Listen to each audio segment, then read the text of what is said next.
has no code word in the Bush Quayle campaign for bigotry against homosexuals. You're going to hear from a young man named Tyler Franz. His story is also being reported in tomorrow's Wall Street Journal. Franz, marriage and children, to most that's an unsettling concept, but it's happening. Gays and lesbians are redefined. Our report, though, is about more than one man's job problems. It's about how much diversity Republican campaign officials will allow.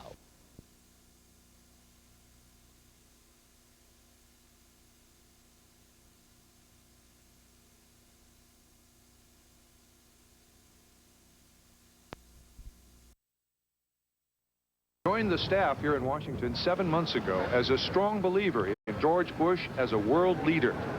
This morning, he went to the District of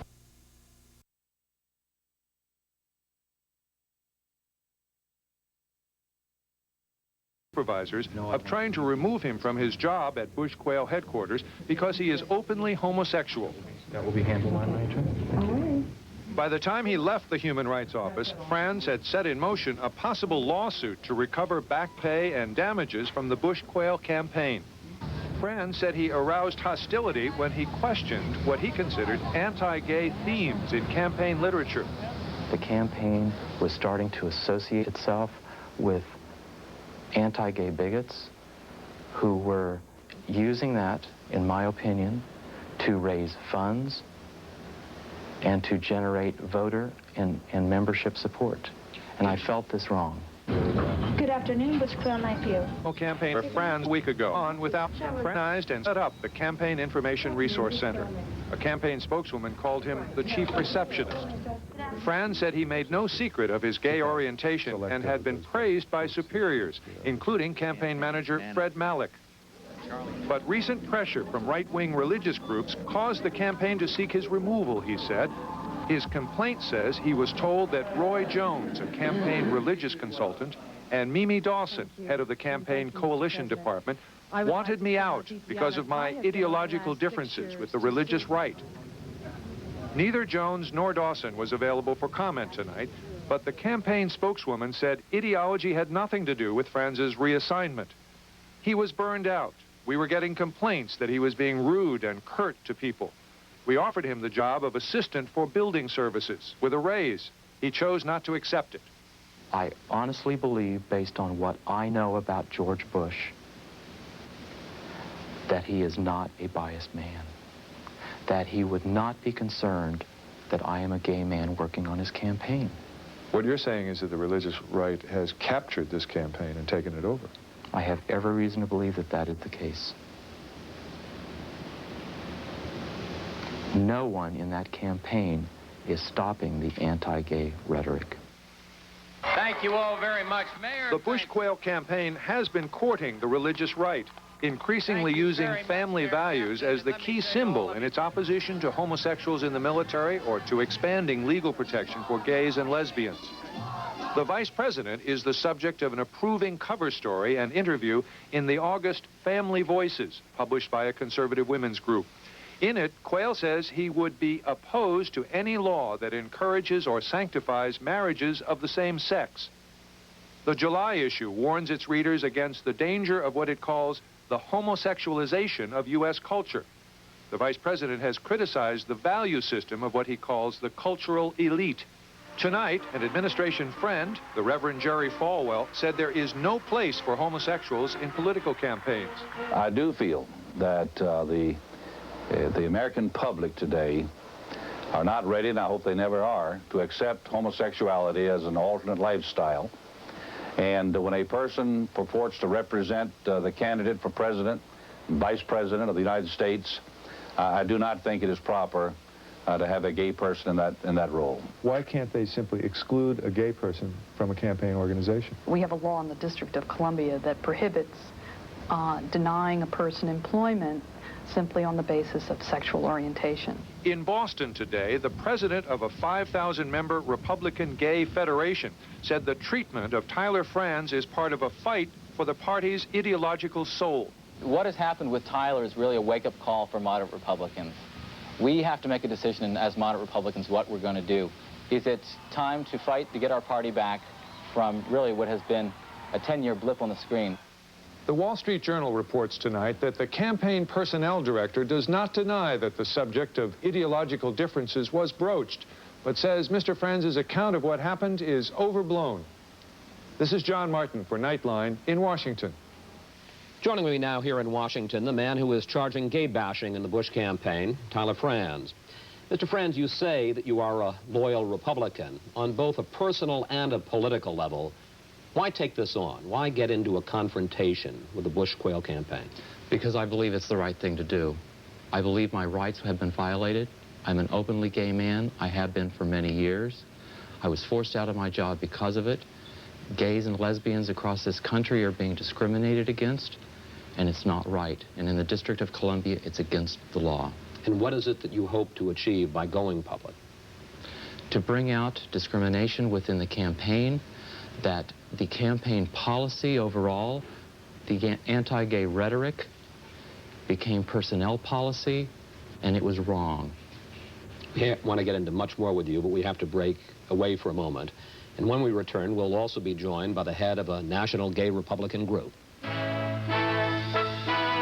Nations of gay bashing, but a spokeswoman declined, saying that the campaign wanted to do nothing that would enhance the credibility of the man making the charges. That man is Tyler Franz, who rejoins us now. Also joining our discussion is Rich Tafel, the national president of the Log Cabin Federation, a gay Republican organization that claims 5,000 members across the U.S. Mr. Franz, we ran a clip at the beginning of this broadcast in which you quoted senior staffers as talking about, quote, flaming faggots. Give us a sense of the tone inside the campaign. I mean, was it really that raw? It most definitely was. Commonly, I overheard anti-gay statements said throughout the campaign, but most of it was focused within the Department of Coalitions, where the Evangelical Coalition had certainly started an insurgence as early as last March. Now, the Department of Coalitions, as I understand it, was a department that was to reach out to the religious right, to the evangelicals. Tell about some of the people that they brought in, some of the spokesmen for the religious right, and what their influence was in the campaign. They wielded enormous influence.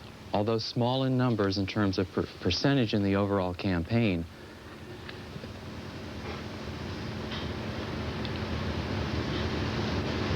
yes, sir.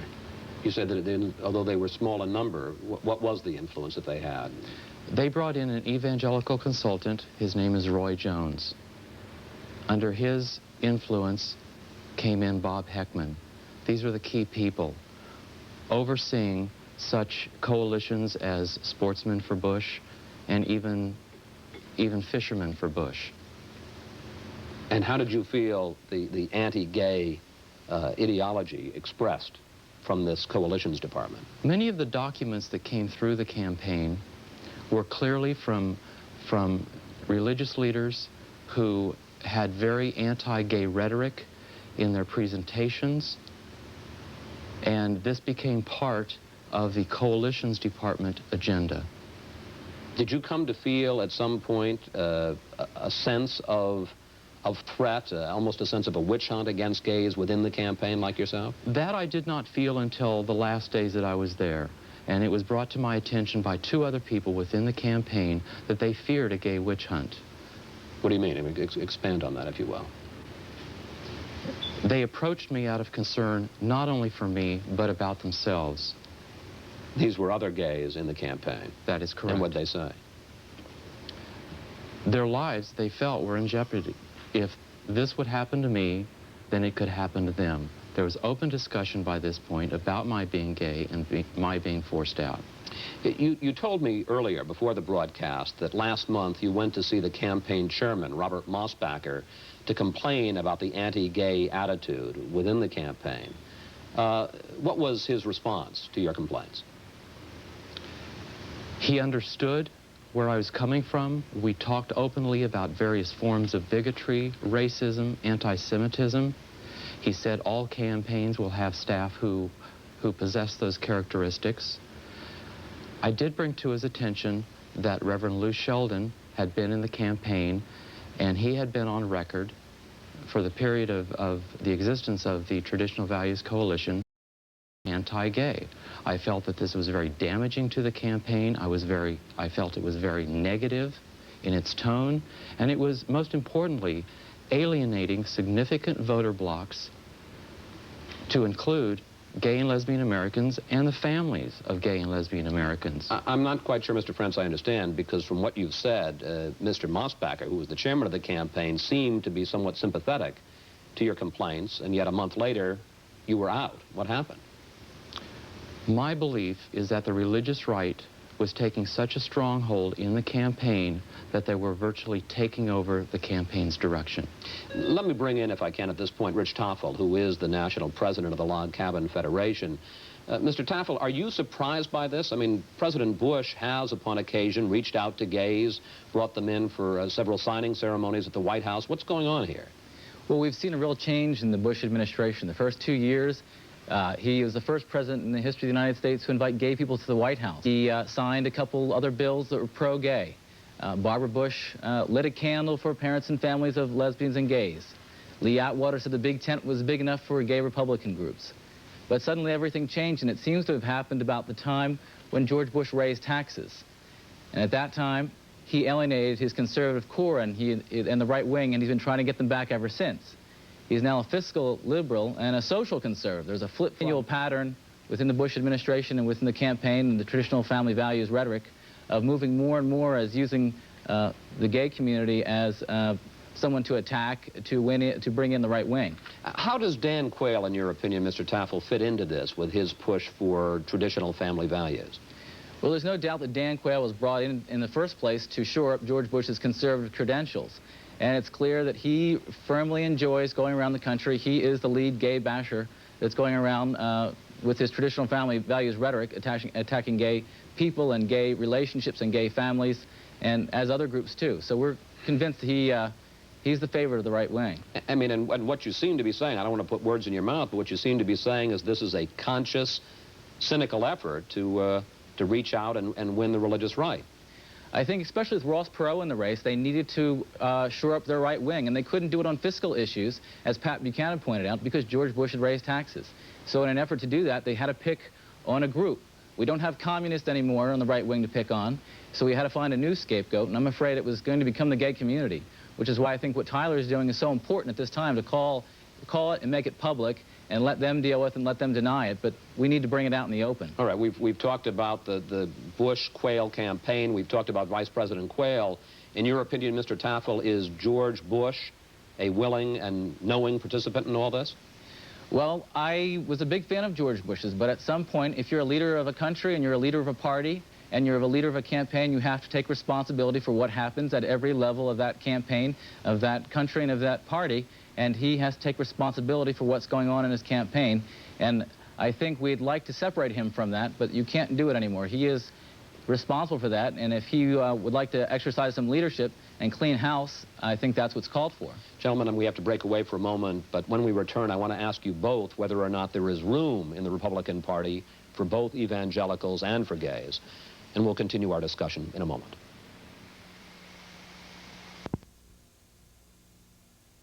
But aren't the Republicans just playing smart politics here? There are millions of evangelicals. There are far fewer gays, and most of them aren't Republicans. Aren't the Republicans, isn't the Bush-Quayle campaign just going where the votes are? I don't believe that's the case. I think gay Republicans are part of a moderate Republican group. I think George Bush and his campaign in the last several months have completely alienated that group, and he will not be able to win in November unless he regains support of that group. Mr. Tafel, let me bring you in at this point, because you made an interesting point before. You said that the anti-gay movement in the Bush-Quayle campaign really began during the competition with Ross Perot. At this point, he's out of the race. Does that change the political equation, perhaps, for the Bush-Quayle campaign? Well, I think the campaign's in real trouble right now. They've got to bring back the moderate voters, not just moderate Republicans, but independents also. And the way to do that is to be strong on the other issues than simply traditional family values as a code word for gay bashing. I think moderate Republicans in general, whether they're pro-choice or pro on gay issues or on civil rights issues, need to be brought back into the party and under George Bush right now, and that's not happening. But let me ask you, as a practical political matter, how do you reconcile evangelicals and gays? How do you get them both inside the same tent? Well, I first want to point out that a lot of homosexuals are Christians and some are even evangelicals. They're not mutually exclusive. We're talking about a small core of evangelicals who are really full of hatred and don't express any of the traditional tenets of Christianity.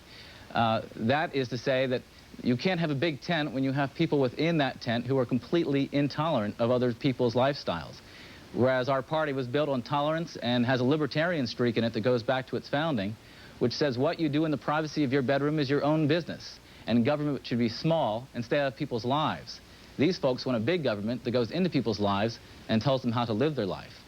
Mr. Franz, let me bring you in. I mean, what do? You heard Jerry Falwell a few moments ago say that there's no place for gays in this campaign. You know, if you were going to give advice to Bob Mossbacher, what would you say to him? How do you reconcile? How do you get both sides inside the same tent? If Robert Mossbacher wants the president to be re-elected, a way has to be made for both to be in the big tent. And how do you do it? We come to the table as team players. We're not single-issue voters. I don't think they can be single-issue voters. We have to work together. Mr. Tafel, where do loyal Republican gays go now? I mean, do you go support Bill Clinton? That's a good question. I think there's still time for George Bush to clean house, get rid of Dan Quayle, maybe Mimi Dawson also. If there's some house cleaning, things could change. That's a pretty optimistic scenario. Bill Clinton, who doesn't have a great record on gay issues as governor of Arkansas, at least understands the importance of reaching out to the gay community, and I'm sure that some gay Republicans will probably vote for Bill Clinton in the election. You talk about getting rid of Dan Quayle. What would that accomplish? I mean, you've made it clear that this really goes to George Bush. Well, I think Dan Quayle really is a symbol of what it's all about with the conservatives. He is their leader, and that would be a statement that George Bush is going to be George Bush, the George Bush who ran on the ticket of a kindler, gentler nation, the George Bush who was the first president to invite gay people to the White House. He could regain that if he worked quickly, met with gay leaders, asked for their input to the campaign, focused on AIDS issues, but I don't believe it can happen with Dan Quayle as vice president. What role do you see Republican gays playing at the Republican convention next month? Well, actually, our delegates for our own clubs will be there at the same time in Houston, and we plan on at least presenting to the media another part of the Republican Party, the gay and lesbian community in the Republican Party at that time. So we also have some people who will be alternate delegates at the campaign. You know, some people would say, Mr. Tafel, you just don't get it. I mean, these people don't want you. I mean, you wanted to make a statement in May to the Republican Platform Committee. They wouldn't hear you. I mean, at this point, shouldn't you take no for an answer? That may be right, but our role as gay Republicans is to work within our party. We may not be having tremendous success at the federal level, and even the fact that we're on the show tonight says we could have an impact on this campaign. At the local level, we've been more successful. I'm from Massachusetts, and we have a very pro-gay Republican governor, Bill Weld. So it's not necessarily true that because the Bush campaign is anti-gay right now, the rest of the country's Republicans are in the same boat. Mr. Franz, I know you didn't seek it, but it appears that you are in the midst of your 15 minutes of fame here. How do you feel about all this? To be honest, I'm very proud to be gay. I'm very proud to be stating my case because it needs to be made. I could be laying on a beach somewhere in the tropics right now. I need to do what I have to do. Were there some thoughts when it became clear last week that they were going to try to force you out? Was there some thought, I'll go quietly, I'll take that demotion, that job down on the 6th floor where nobody else is? Well, it's interesting that you brought this up. I think the demotion, and it clearly was a demotion, was an attempt to force me out, to embarrass me, to humiliate me, and for me to just quit. They did offer me a lump sum payment if I would sign a release, not claiming not making any future claims in court against the campaign. And why'd you decide not to go that way? Because this is a very important issue to me. I don't want to allow the Republican Party to split apart. I'm very much a Republican, and I want to bring everybody together. Mr. Franz, we appreciate you very much for coming here tonight and telling us your story. Thank you so very much. Mr. Tafel, we also appreciate your joining us. And I'll be back in a moment.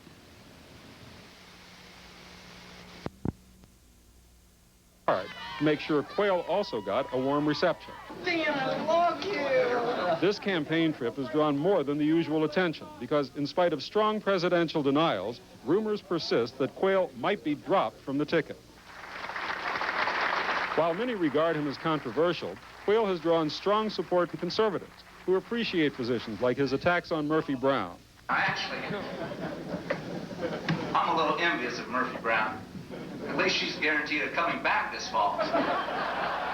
But once again, the vice president had some explaining to do, this time over his comments about abortion on the Larry King Live show the night before. It is a hypothetical situation. I hope that I never do have to deal with it, but obviously I would counsel her and talk to her and support her on whatever decision she made. And if the decision was abortion, you'd support her as a I'd to vote Republican, nor do many in the party seem eager to have homosexuals join.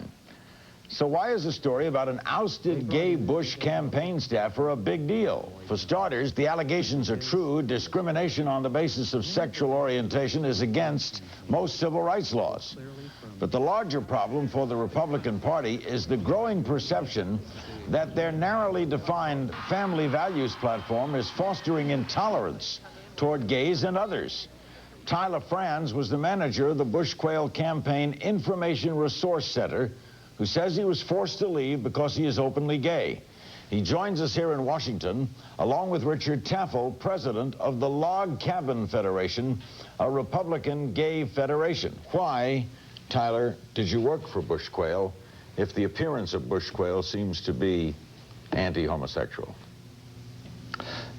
During the first few years of the Bush administration, there were clear indications that there were changes being made in his administration advancing the cause of gays. And you are a Republican? I am a longtime loyal Republican. To cite a couple of examples of that, he openly invited gay leaders to the White House for the signing of the hate crimes legislation. Mrs. Bush has also come out in support of the PFLAG organization, which is parents and friends of lesbians and gays. So there was encouragement. There certainly was. How and what were the circumstances of your firing? I was called into the Director of Personnel's office for the first time on July the 14th. That was only a little over a week ago. And much to my surprise, there were allegations of a couple of complaints within the coalition's department that I had been rude. I pressed the issue to find out more about who specifically and the circumstances. I think that was owed to me. And Tom Harvey, the personnel director, told me that he had been called into a meeting with Mimi Dawson earlier that day, and that Mimi Dawson wanted me out of the campaign because of my ideological differences with the religious right. And that clearly was an indication that she wanted me out because I was gay. And she is? The Director of National Coalitions. For the campaign, oh yes. Yes. By the way, we contacted the Bush-Quayle group, and they said all they had to say yesterday, that they are against intolerance and that you weren't fired for that reason, and declined any further statement. Said they didn't have to make any further statement. Did they know you were gay before this? I have every reason to believe that they did. I was How long did you work there? 6.5 months. I was as open as any person. All right, well then if they knew you were gay, why did they fire you if you were gay? Why didn't they fire you 5 months ago? I think they realized that it was a contradiction in campaign policy. The campaign policy on discrimination does not include sexual orientation. It may include other civil rights, including race, religion, and so on and so forth, but it clearly does not include sexual orientation. Unfortunately, the District of Columbia Civil Rights Ordinance does indeed include sexual orientation. Are you therefore filing charges against them? Most definitely. I have filed charges 2 days ago in the District of Columbia. The District of Columbia Human Rights Commission will investigate the matter, and it will be resolved. Okay, speaking on the condition of anonymity today, a Bush campaign official told the state's news service, that's a service here in Washington, that the worker Tyler Franz was leaking information about the campaign to the newspaper. We were trying to figure out how to keep him away from sensitive materials, and the demotion seemed the only way, the official said. Comment. You are telling me that a Bush-Quayle employee was leaking information to this news service, alleging that I was leaking information to a news service? Leaking. Oh, yes. But this in itself is a leak. It contradicts the official statement from the campaign. Which never said you were leaking. No, it certainly did not. And were you leaking? No, I was not. Are you committed to Bush Quayle? I want to believe that President Bush is the best man to stay in the White House for the next 4 years. Right now, I feel very, very betrayed. What is the Log Cabin Federation, Richard? It's an organization of gay Republican clubs around the country. There are 25 in 13 states. And our role basically is to work within the Republican Party for gay and lesbian civil rights. Do you think the party is committed to it? I believe the party won't be committed to it until we make them committed to it. And that's what political activism is about it. Well, the Republican Party is really a natural place for gay people in the sense that in its history and its formation and its history to the very recent past, it was a party that stressed individual rights. What you do in the privacy of your bedroom is no one's business. Small government, not big government that goes into your private life. Fiscally conservative, that appeals to a lot of gay people who have usually higher incomes than the rest of the population. Strong on crime, strong on defense, appeals to a lot of gay people. Do you think in this particular case Tyler might be a victim of this family values onslaught? Absolutely. I think the family values onslaught has really been a code word for gay bashing, among other things. And I believe that Tyler's presence at the campaign was really an embarrassment for those in the religious right. The idea being then if you Americans don't like gays, and if 10% of America's gays, you're going to get a lot of votes by bashing them. That's right. I think they made a calculated choice, especially when Ross Perot was in the race. And they had to shore up the core. They had to shore up the core vote, which was the right wing. And you have to factor all this in. This is happening over a gradual period. When Ross Perot was in the race, they went to the religious right. If you really believe that, why remain a Republican? I'm a Republican because I believe it's our party, not the religious rights. I believe they'll be the blip on the screen in the long run. And if you look at the party that's roots, it was a champion of civil rights under Abraham Lincoln and has a strong history for that. You're going to vote for Bush Quayle? That's a tough question right now. George Bush would have to do a lot of house cleaning for me to get my support right now, and that's very hard for me to say, but we'll see what happens next few months. Reverend Jerry Falwell announced today that he's going to get a lot of votes for the Bush Quayle ticket by getting evangelicals who favor, quote, family values, end quote, to vote for the ticket. He will join us right after these words. Don't go away. Won't tolerate discrimination of any sort. So if someone's gay working in the White House, they don't lose their job. Well, let me just be very clear. We have a clear-cut policy of non-discrimination. That has always been the policy. Campaign staff who says he was forced out of the campaign because he is gay. Richard Tafel, president of the Log Cabin Federation, a group of gay Republicans. Joining us now from Lynchburg, Virginia, is Reverend Jerry Falwell, chancellor of Liberty University. What do you make of this, Jerry? Well, of course, I can't speak for the Bush Quayle campaign, and I'm not an insider in the campaign committee there. But I have talked with a lot of people who do know the folks who are in charge there, and there's no evidence that there's ever been any discrimination in this direction. And I think if Mimi Dawson or Bob Teeter or anyone at the Bush Quayle campaign said that Tyler was being rude with persons as he served as a receptionist there, I'd have to accept that. But they, by the way, did not fire him. My understanding is that he was offered another position, making more money, but taking him out of the spot where rudeness might be a liability. True? I would love to talk about that. On the 14th last week, I was told that I would be taken out of the highly visible position in the campaign on the 11th floor, moved down into an office on the lower floor. A position had not even been created yet. It wasn't even for 2 more days that they offered me a raise. I didn't ask for a raise. You think it was because you were gay they wanted to get you out of the limelight? I think yes, most definitely. Now, Jerry, you would attack that, would you not? We know about your feelings about gays, but you certainly couldn't condone a gay losing a job because they're gay. And more than that, I do not believe for one moment that George Bush or Dan Quayle or Bob Teeter or Mimi Dawson or you name the rest of the persons there, that any one of them would have picked on Tyler. He was there 6.5 months. You know, we have 1,800 people working here. That doesn't mean they're not good people when they don't get along publicly and socially well, as apparently Tyler did not, and he seems to be a little bitter right now. I can understand his feelings, but he was offered another job, and maybe being a receptionist was not his particular gift. I do not believe there's any record in the past that would support discriminatory attitude in George Bush or Dan Quayle. You mentioned my particular ideas. As a Christian, I believe that homosexuality, like promiscuous heterosexuality, is wrong, but I believe that through the shed blood of Jesus Christ, a person can be changed and transformed and delivered from that lifestyle, but that does not mean the person, while living that way, is not a full-fledged citizen with all citizenship rights. You have any comment on that, Richard? Yes, I think that's an interesting response. Last night you said that you thought that a gay person should not serve on the Bush-Quayle campaign, period. No, Tonight you're saying that that's discrimination. So you've admitted that is discrimination if a gay person gets pushed off the campaign. I gave a lengthy interview, and about 20 seconds was used, to John Martin of Nightline, and one of the questions asked was if I had a problem with a person in leadership in the campaign being an openly practicing homosexual, and my answer, of course, is yes, and was yes last night. But certainly a receptionist, certainly doing what Tyler was doing.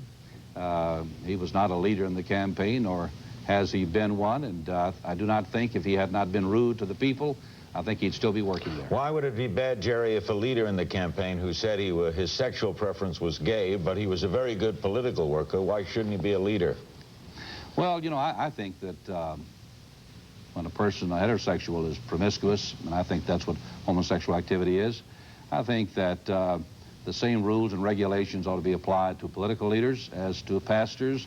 When a Jimmy Swaggart or a Bill Clinton with Jennifer and Miss Arkansas, all that kind of, Gary Hart, I think all of that disqualifies a person for leadership, because the families of America are looking at their religion, political leaders, for role model. And I'm not talking about perfection, but I am saying that we are supposed to be a little cut above, and when, regardless who it is, I think that that's an endorsement. You're saying then this is a family value issue, Jerry? Yes, it is. All right. What about that, family values, Richard? How do you react to that? Anything wrong with that concept? Family values, when they're defined, I think there's no problem. I support family values completely. But when family values is a code word to attack people who are different or in a minority, I think it's wrong. And I think that's what he's engaging in. You know it is a code word when they use it? I think it's, well, I haven't heard them express exactly what family values are. Was it a code word, Tyler, at the Democratic convention when Clinton and Gore used it? They had already sought the support of the gays and lesbian Americans. I think clearly when they were talking about family values, it was in a different context.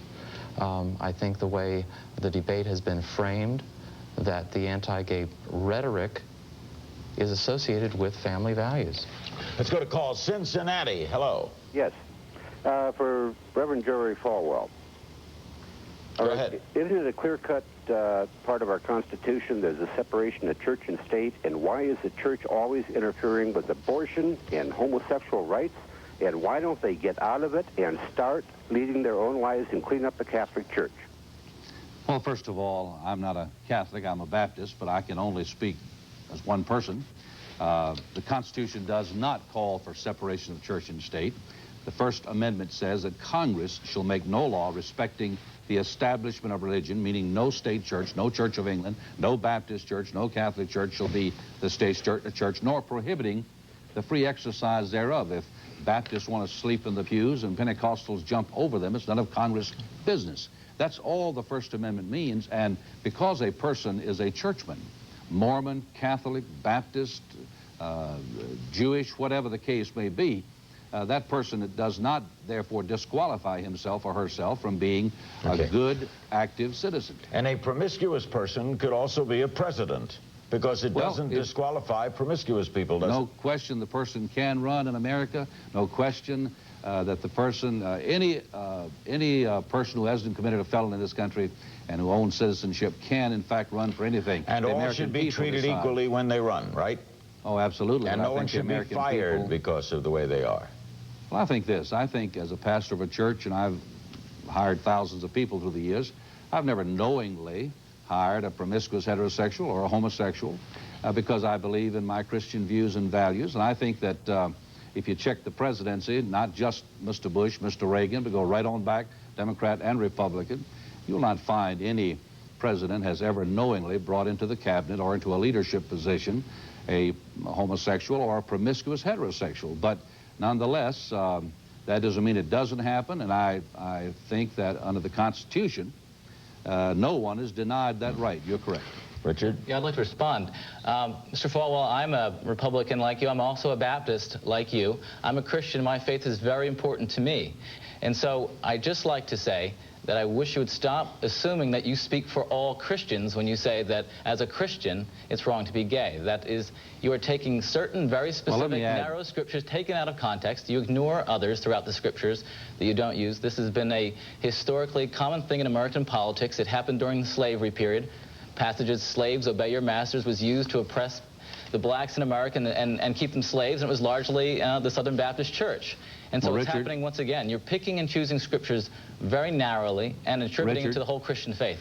Richard, I should have said a Bible-believing Christian, because I believe in the Bible too, Mr. Falwell. Do you take the Bible literally? No, you don't.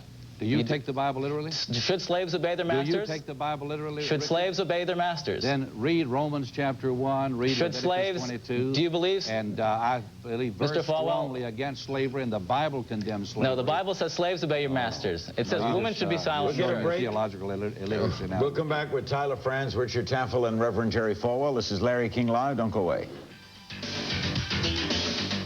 Yes, because we're talking about traditional family values, I would like to know, Mr. Falwell, if any cabinet member in the administration had a lesbian or gay daughter or son, if that would change their authority in the administration, the quality of the job that they would do, and would you ask for their resignation? No, I think it would just challenge their parenthood to reach out lovingly to help that son or daughter. There's a great ministry, many of them in this country, one in California, Exodus International in San Rafael, California, that in all over the world reaches out to lesbian and homosexual persons. And Mr. many of those Falwell, are young people, and presents the gospel of Christ to them. So, and Mr. Falwell, if they openly embrace their homosexual lifestyle... Well, supposing they don't think they have a problem, Jerry? If a cabinet-level officer in the administration had an openly lesbian or gay child, and they openly embraced and loved that son or daughter's lifestyle, would you support that? Would you say that that cabinet member should be dismissed from the administration? I doubt that I would, because first of all, that's hypothetical. In the second place, a mom or dad, and I'm a father of 3 children, if they're the right kind of parent, will lovingly never reject their own son or daughter. Let me get another call. And by the way, hypothetical questions are good because they're usually on the mark. Pittsburgh, hello. Yes, I would like to ask Mr. France whether, in his experience, he detected a difference between the Bush people and the Quayle people in the campaign towards homosexuals. I most definitely did. I think it was a polarization between the moderate Republicans in the campaign and the evangelical right. And the evangelicals were with who? They were with Dan Quayle. That was very clear. He was the one who started the anti-gay rhetoric. The Bush side was more... moderate. More moderate. Absolutely. Absolutely. Well, let me say this, Larry. I've been a dear, personal, close friend of George Bush's for many, many years.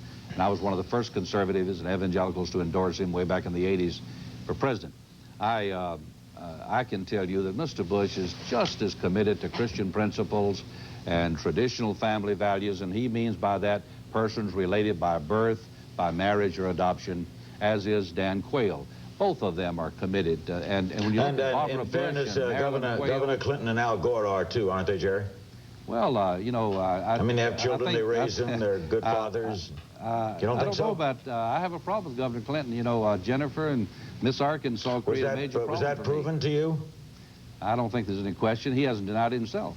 We'll be right back with our remaining moments with Richard Tafel, Tyler Franz, and Jerry Falwell after these words.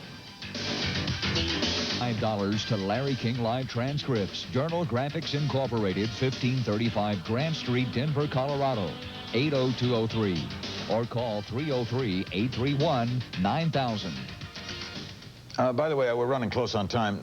Jerry, our friends at Nightline called to say that John Martin's question to you last night was, is there room for an openly gay person to participate in the campaign? And you answered no? I felt he was speaking of leadership. And a comment I want to make, too, Larry, used a... So you were answering no as to leadership? I am. Okay. A few moments ago, you used the statistic of 10%, referring to the population of homosexuals in this country.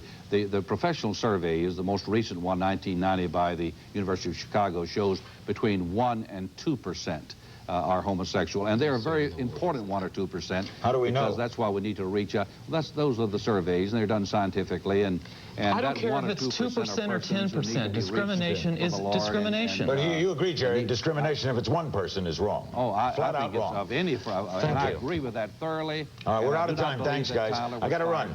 You don't think he was fired for that reason? Okay, we'll find out, I guess, in the courts. We'll see in an hour on the radio with former top people at Eastern Airlines and the Libertarian candidate for the presidency. Meanwhile, standing by in Atlanta, Patrick and... The current time, 7:10. Can conservative Republicans, a core support base for the Bush-Quayle ticket, make room in the party for homosexuals? The question comes following allegations by acknowledged gay Republican Tyler Franz, who filed a discrimination suit against the Bush-Quayle campaign, where he had worked as a $15,000 a year employee. Well, joining us this morning are two Republicans with opposing point of view. Rich Tafel is the president of the Log Cabin Federation, a gay Republican group, and Brent Moselle is the chairman of Media Research Center, a conservative Republican group. Thanks for being here. You know, Lee Atwater used to say that the Republican Party has a big tent, and there's room for all kinds of people inside the tent. Is there a problem here between the right-wing conservatives and the gay Republicans? Let's start with you, Brent. Well, Lee was very smart on a lot of things, but this big tent idea is a disaster, and let me tell you why. If a party stands for everything, it stands for nothing. When the party says, hey, we're against tax cuts, but we're also for tax cuts. If it says we're against regulation, but we also support people in favor of regulation. We're pro-life, but we support people who support abortion. We are against the gay rights agenda, but we support the gay rights agenda. It stands for everything, it stands for nothing, and when people are called on to support this party, they see nothing there to support. Rich, what do you think about all this? Well, I think the Republican Party at its best is a party that believes in less government, not more government, and keeps government out of people's lives and lets people make their own decisions in their personal lives. What gay Republicans want is for government to stay out of their bedrooms, stay out of their waiting room of the hospital and time with their doctor. We just basically want a small government that's fiscally conservative. On social issues, leaves people alone. This case that we're talking about with Tyler Franz, in your mind, is this a clear-cut case of discrimination? Yes, it's clearly a clear-cut case, and the campaign has been evolving along this path for quite a while and trying to shore up a conservative base, especially when Ross Perot was in the race. They needed to go to the right.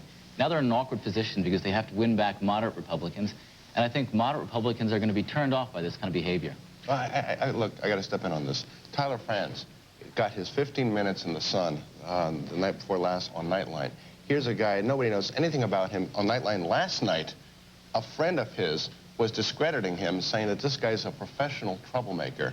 Now, this is just a little blip on the screen. I don't think there's any evidence at all that the Republican Party is out to discriminate against gays. Look, the Republican Party has always had homosexuals. That has been part of it. But there's a world of difference between having homosexuals who are part of the Republican Party and homosexuals trying to insert their agenda in the Republican Party, and that's the problem. Being a Republican and being gay in the Republican Party, I'd like to know what the Republican gay agenda is. Well, I think that the Republican Party is very much against gay rights, which, by the way, is a legislative agenda for those of you who believe in smaller government.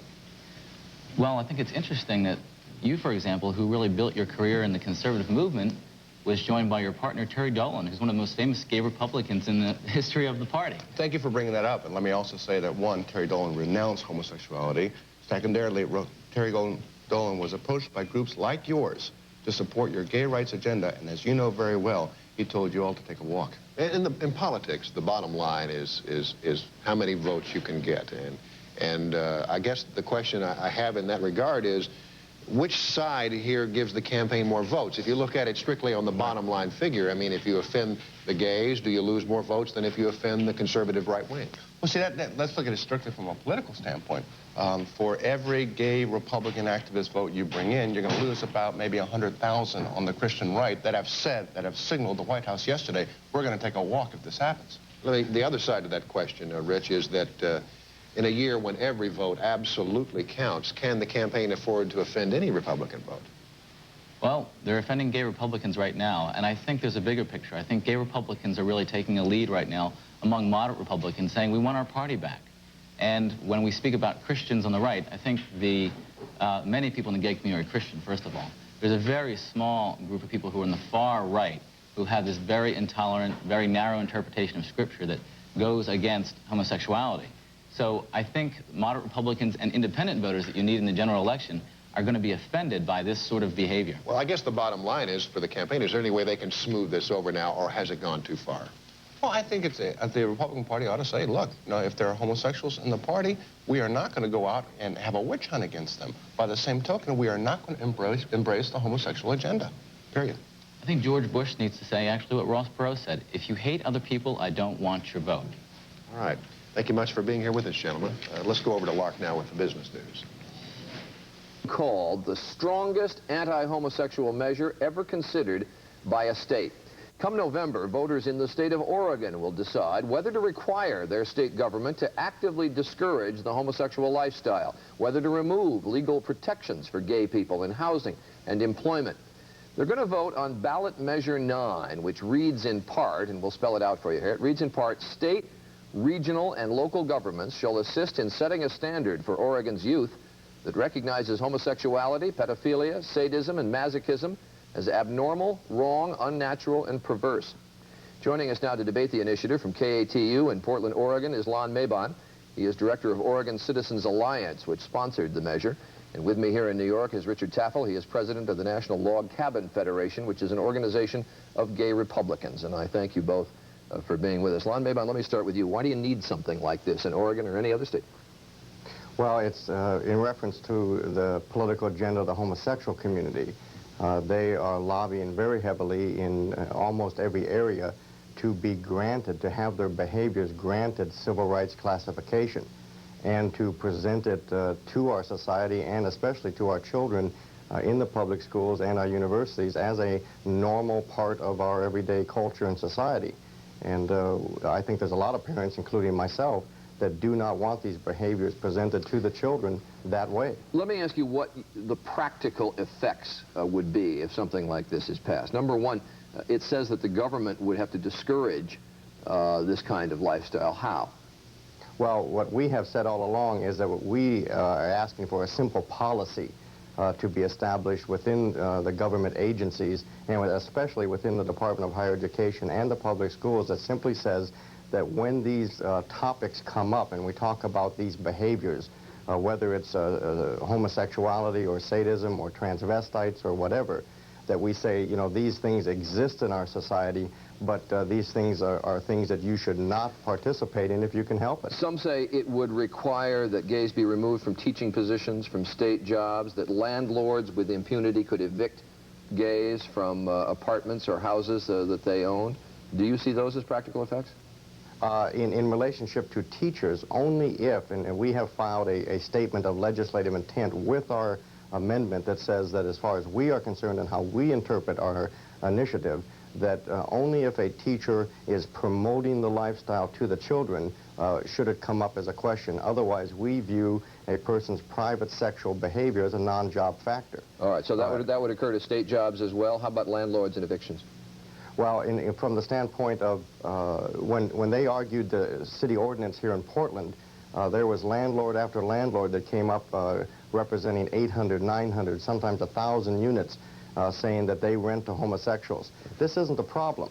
What we're saying is you shouldn't force another person who has a moral conviction, who does own apartments, that wants to rent to families and so forth that have a basic standard. The government shouldn't be forcing them to accept somebody that goes against their conscience. All right, let me turn. It works both ways. Let me turn to Richard Tafel. Your response to this? Well, first of all, I would state that my sexual orientation is normal. I have as much choice about my sexual orientation as I do the color of my hair, the color of my eyes, whether I'm left-handed or right-handed. It's not a choice, it's a biological trait. It's a trait.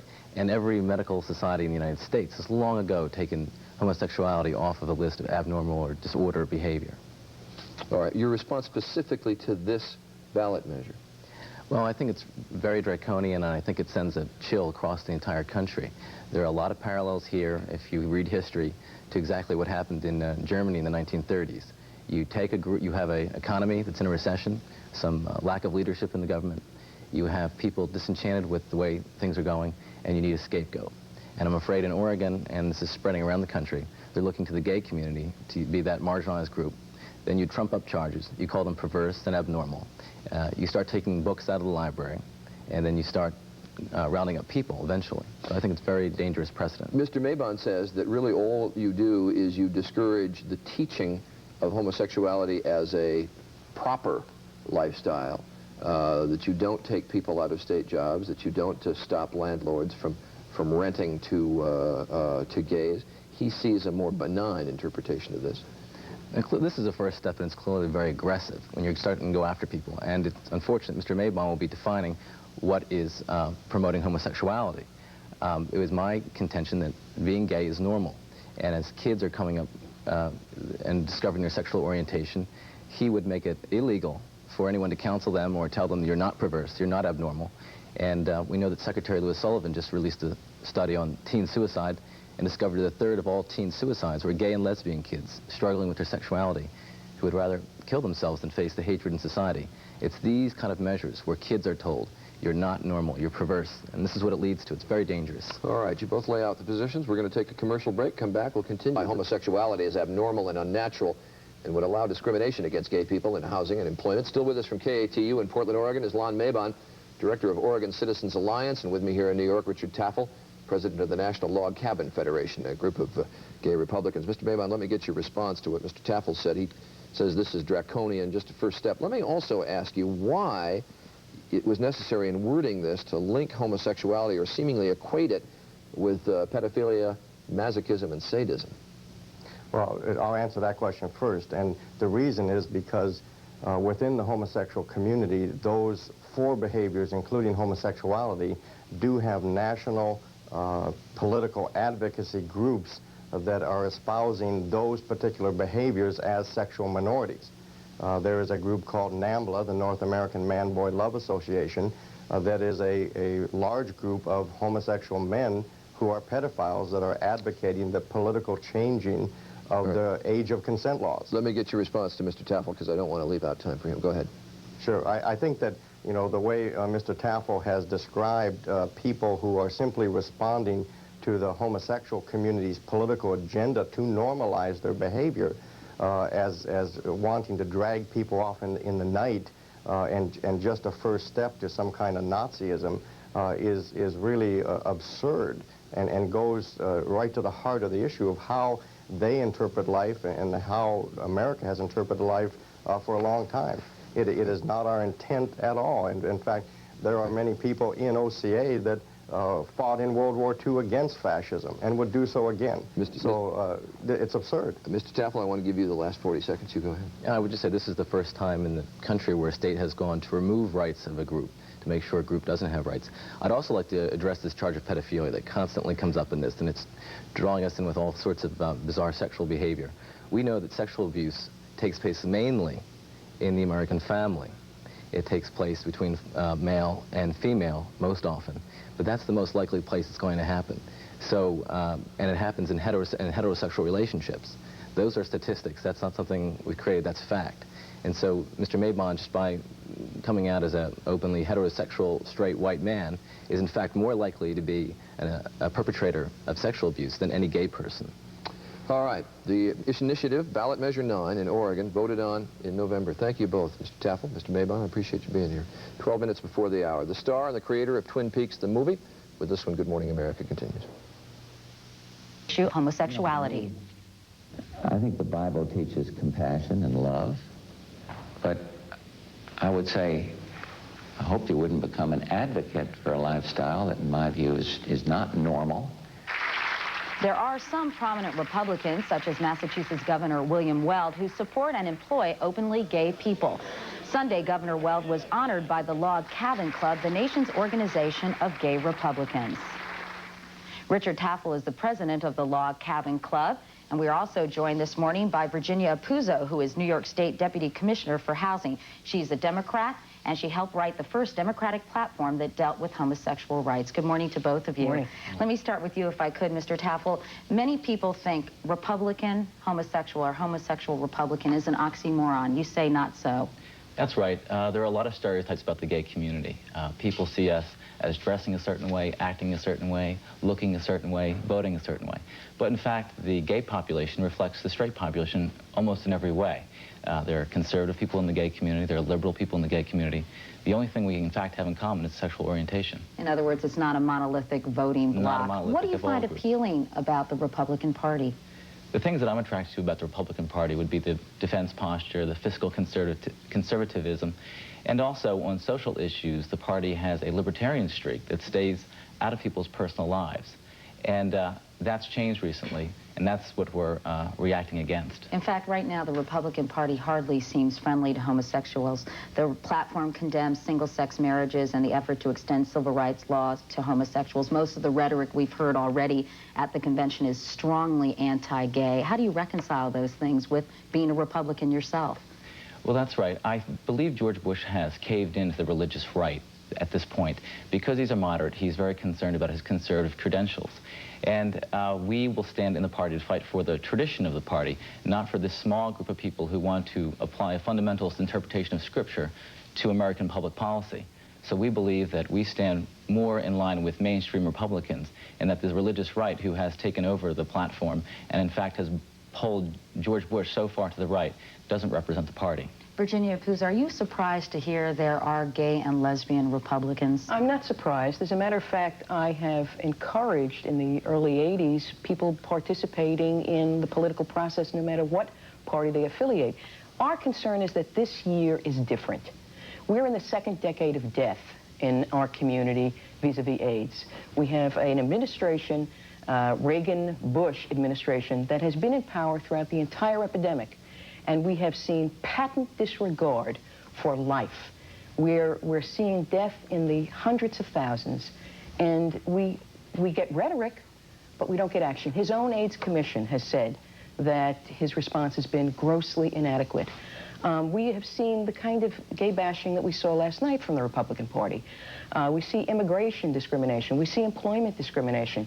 We see family values being a kind of a camouflaged way to attack lesbian and gay people. My question is, what does George Bush and the Republican Party have to do to have gay Republicans repudiate them? That's my question. What's your answer? Our organization, which has 26 delegates, we just met in Houston this weekend. That's where I just came from. We voted for the first time to not endorse, unanimously not endorse George Bush for president. We feel that to be the loyal opposition and to be the true Republicans, we have to stand against this onslaught of the religious right. And we find ourselves in a unique situation where we're representing, we believe, both the gay community and moderate Republicans. Brent Bozell is chairman of the Conservative Victory Committee, a political action committee. This morning, he's at the Astrodome Convention site in Houston. Good morning, Mr. Bozell. Good morning, Katie. Is there room in the Republican Party for gay Republicans? Well, you know, I'm just fascinated in listening to this conversation because your guests, I think, don't know a thing about the Republican Party. In fact, the Republican Party has always made room for gays. What the Republican Party has never made room for is the radical gay agenda. The kind of agenda that codifies same-sex marriages, the kind of agenda that would give legal protection over things like having gays and lesbians provide foster care and to adopt children. It's that kind of radical agenda that the Republican Party, not this year, but never has endorsed. And the Republican Party isn't going to change. And let me tell you something, Katie. I just wish all of voting America were listening to this conversation right now because they would have a clear-cut choice between the Democrats and the Republicans. Mr. Tafel, can you separate what Mr. Bozell terms the radical gay agenda from gay voters? Do they go hand in hand? The gay agenda is simply we want to be treated equally. We pay taxes like everyone else. We want to be treated the same way that all Americans are treated, in fairness and in justice. It's very simple. There's no radical gay agenda, certainly not for gay Republicans. So this is just really camouflage gay bashing. And we heard it last night with Pat Buchanan, and it's an onslaught from the religious right. Mr. Bozell, your response? Well, you know, whenever somebody speaks up for something like the family values, it's gay bashing, it's discrimination, it's censorship, it's all those buzzwords that you folks love to use. Too bad you're stuck with it. We're standing for family values, and you're just going to have to make up your mind. Can you live with that and support the Republican Party and a whole array of things that you support, or would you like to join the Democratic Party, ACT UP, and Queer Nation? You don't believe, Mr. Bozell, that this whole family values debate is a smokescreen for gay bashing? That the one way is the only way? Katie, with all due respect, I'm kind of insulted by that. When people stand up and they stand up for traditional family values, they stand up for marriage, for the institution of the family, it's not a smokescreen. We're standing up for that.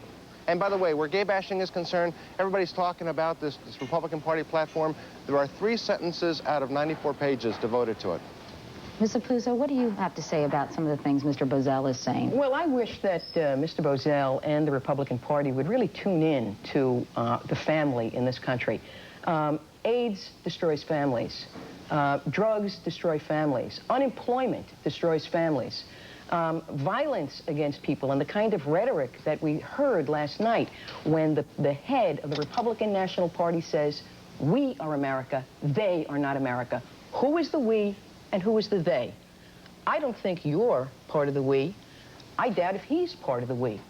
I see the Republican Party saying they have a big tent, saying they're concerned about families in this country, but I've seen the Reagan-Bush administration take 12 years, and I've watched families suffer, not just lesbian and gay families, but the problems that affect American families and Americans in this country today affect us. We are part of every subgroup that exists in this country. You happen to have 2 white gay people here today, but we're people of color, and the problems and the discrimination that people of color feel in this country as a result of civil rights being watered down is the kind of discrimination that gays and lesbians also feel, because we also are people of color. We are part of the homeless. We are part of the unemployed. Quick answer. Do you think the Democratic Party is more of a safe haven for homosexual voters, or do you think they take homosexuals for granted? I think they have in the past, and I think with the growth of gay Republicans, they're not going to be able to do that in the future. All right, Mr. Tafel, Ms. Apuzzo, Mr. Bozell, thank you all for joining us this morning. We appreciate it. And we're back in a moment, but first, this is Today. Or pro-choice. For the last 12 years, the answer seemed to be no. But this year, gay Republicans and those who support a woman's right to choose have been vocal in their opposition to the party platform. Tonight, as part of our Your Voice, Your Choice theme, we're talking with one of the founding fathers of the modern conservative movement, Marvin Liebman, who is also gay. But first, a look at the battle by some Republican Party members to hold beliefs not contained in the party platform. With just 3 days left until the election, President Bush is continuing to lag in the polls. Some are wondering whether the differences within the Republican Party are more of a threat to the Bush campaign than either Clinton or Perot. Voters first started seeing the trouble in Houston at the Republican National Convention. It was a chance for the GOP to rally in unity, but it was apparent that even some of the delegates were unhappy with the party platform. The biggest disagreement revolved around the platform vow to completely ban abortion. Republican women hard to support President Bush's pro-life view. We're the party that tells government to get out of business, and yet we invite them in on this, the most personal and private decision that an individual or a family could make. But the president is firmly... Political price, they tell me in this year that it's enormous. I am going to do what I think is right. I'm going to stand on my conscience and let my conscience be my guide when it comes to matters of life. The Democrats, who have long been labeled as liberals, work to paint the Republicans as extremists. The Republican Party has been taken over by right-wing extremists. It's now the party of Pat Robertson, Pat Buchanan, Jerry Falwell, and Phyllis Schlafly. I'm amazed to hear people talking about how the Republican Party has taken a sharp turn to the right. Anyone who says that has not read either the 1980 Republican Party platform, or the 84 Party platform, or the 88 Party platform, or the 92 Party platform, because they're not different. Every single one of them says the same thing. Bill Clinton and Al Gore represent the most pro-lesbian and pro-gay in history. But this year's party platform seems to be more controversial. Homosexual rights, it's not the kind of change we can abide in a nation we still call God's country. Buchanan's fiery address set off an explosion of criticism from the homosexual community. And then President Bush reinforced the party's anti-gay sentiments. I hope he wouldn't become an advocate for a lifestyle that, in my view, is not normal. Once again, upset people in his own party, gay Republicans. I believe George Bush has caved into the religious right. We are the new Willie Hortons in this election. Gays and lesbians and people with AIDS are the threat to traditional American family values, according to George Bush. And while gay Republicans have rallied around the likes of Massachusetts Republican Governor William Weld, who has appointed homosexuals to public office, us in the GOP see gays as sinners they can never accept. You just can't flaunt and mock God with an orgiastic lifestyle and expect to have that included in family values. Meanwhile, some of Bush's top supporters are having to defend party's stand on homosexuals to their own family.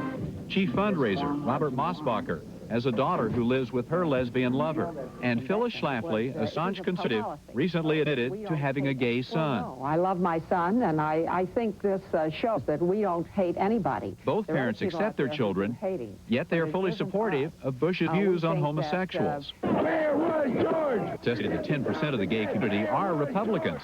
Many cherish the traditional GOP ideals, but they feel they're being kicked out of the party. We're the conservatives, because a conservative leaves government out of my bedroom, government out of my house, and government out of my pocketbook.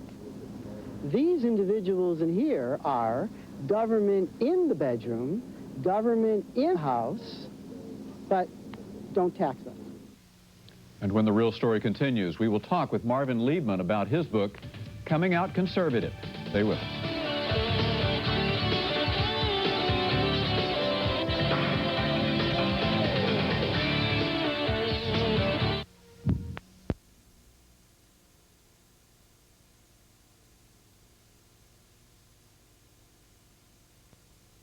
Trying to revolutionize California. He's anxious to try this route. My belief is that it is very little nearer. You can call us at 1-900-346-3114. Each call does cost 95 cents. The results of our unscientific poll for you on Election Eve, Monday, November 2nd. 2 years ago, Marvin Liebman announced he was a gay conservative Republican by writing an open letter to the National Review and to the Advocate. Now he faces prejudice from both sides. Marvin Liebman joins us tonight from our Washington Bureau to talk about his experiences, which he has chronicled in a new book called Coming Out Conservative. Thank you for joining us on The Real Story. Hi, Boyd. Mr. Liebman, in your book, in addition to detailing much of your work as a conservative fundraiser and putting together the organizations that sort of founded the backbone of the party that nominated Barry Goldwater and Ronald Reagan, you also write openly about some sexual encounters with young men in the course of telling your narrative. Do you think that made Republicans and especially conservatives nervous to hear those stories? I don't think so. I don't get nervous if they have sexual encounters with young women. Do you think that they did they feel that, how did we have someone with these beliefs in our midst? Well, they have so many gay men and lesbians in the Republican Party, it would make their hair stand on end. From Terry Dolan on to and from, the Republican Party and the Democratic Party is filled with gay and lesbian people on account of we're 10% of the population. So at least 10% of us are in the apparatus of both parties. But has there been more of maybe a state of denial among Republicans that, yes, we know that there is a gay population out here in a leadership position? In the present leadership of the Republican Party, we're the invisible men. Gays and lesbians in the United States have been invisible for too many years. We've become visible over the last, 20 years or so, and we're very visible now since the Republican convention. Certainly gay Republicans are visible, but there is denial. When I came out, I didn't lose any friends and get any new ones in the Republican circles, but nobody snubbed me or anything. It was just like a blindfold over their eye. They just don't discuss it. These are the very close friends that you had. But in the general sense of the people who were, if not close friends, but certainly associates and business acquaintances in the Republican Party, do you feel that you are now unwelcome? Oh, well, I'm totally unwelcome in the current Republican Party. Of course I am. The Republican Party of the United States today does not want gays, lesbians, pro-choice people, or just about any minority you ask for. They just don't want us. And it's becoming a party not of the big tent, as my friend Leo Atwater said, but the party of the pup tent and party of the so-called Christian right. And they're no more Christian than the Ayatollah was. Now, here you was a firm believer in the values that the conservatives stood for, and you had a goal that you were working to, and you felt you could do that within this party. But is there a place today for gays in the conservative movement? Oh, the conservative movement, remember, movement that was kept together with the cement of anti-communism. And when communism fell, the conservative movement that helped elect Ronald Reagan collapsed. There was no movement. And the pros in the movement and the religious hucksters like the sanctimonious Pat Robertson and all those types, if they weren't in jail or, you know, getting caught with prostitutes. And no, I'm sorry, Mr. Swaggart, Reverend Swaggart. They were looking for a new enemy. They didn't have the communists anymore, and so they picked on gays and lesbians. That was the new communists. Those are the new Willie Hortons. And gays and lesbians are the enemy. They picked on us. Why? Because we were rather powerless. They couldn't pick on Jews because they're too well organized. On black people, African Americans, too well organized. They picked on gays and lesbians. By the fact that the leadership of this gave a platform, and others with a message that we heard in that piece, basically saying there is no room for homosexuals in this party, because the leadership gave that position, can you vote for the current administration? Certainly not, of course not. I'm going to vote for Bill Clinton. And members like the log cabin group that are gay Republicans, do you think many of them will turn this election and have to vote for Bill Clinton? There's nobody else they can vote for except Clinton.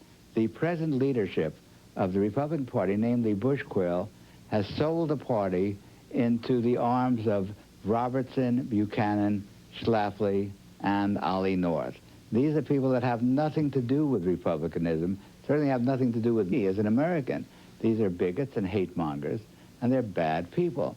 And the very fact that they have captured the current leadership of the Republican Party makes it more important than ever for me and other gays and other decent Americans to stay in the party, get rid of them. We want to get some comments in from our viewers. Scott in Alabama, you have a question or a comment? Yes, sir. This is Scott George from Montevallo, Alabama.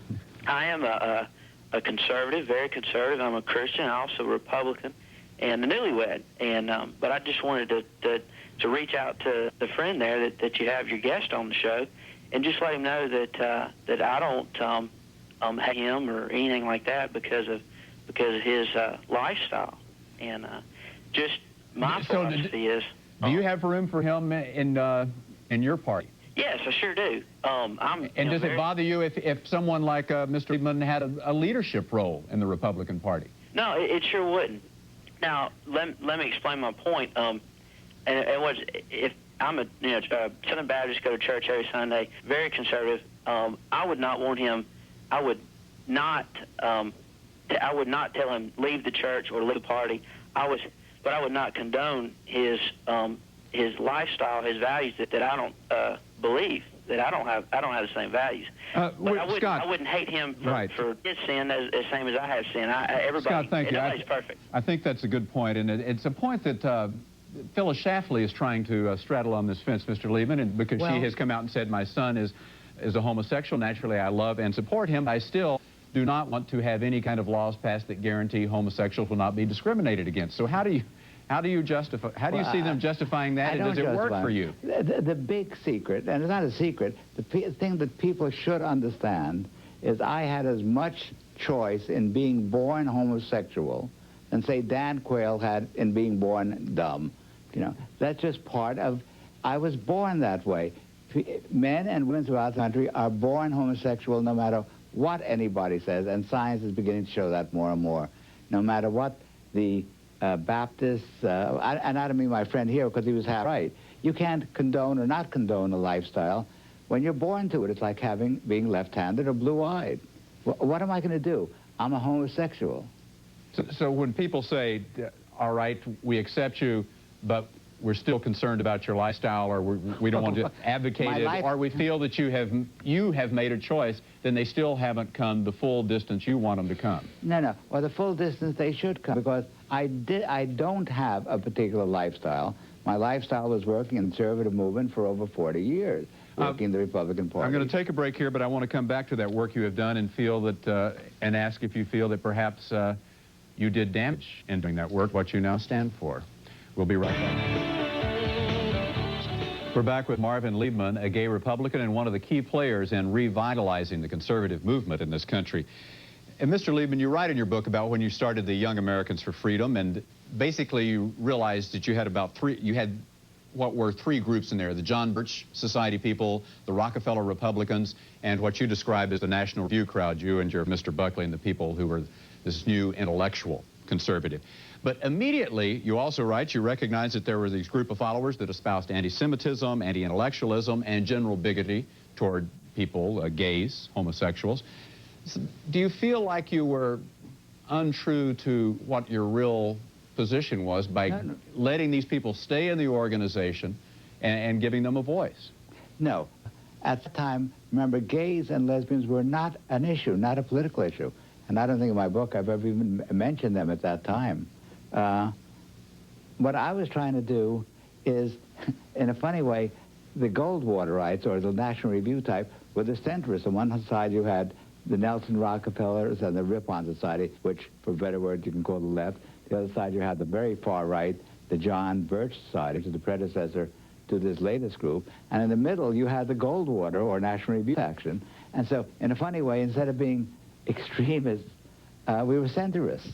And I feel no guilt in any of my dealings in the conservative movement, because I always strove, and I did politically fight the right wing. I fought the left wing. I tried to stay in the center. And you were even attacked by the John Birch Society element of the party, sure, for being, I believe they called you a kosher conservative, and said you were leading leading to destroy parts of the party. Yeah. Did you speak up strongly then?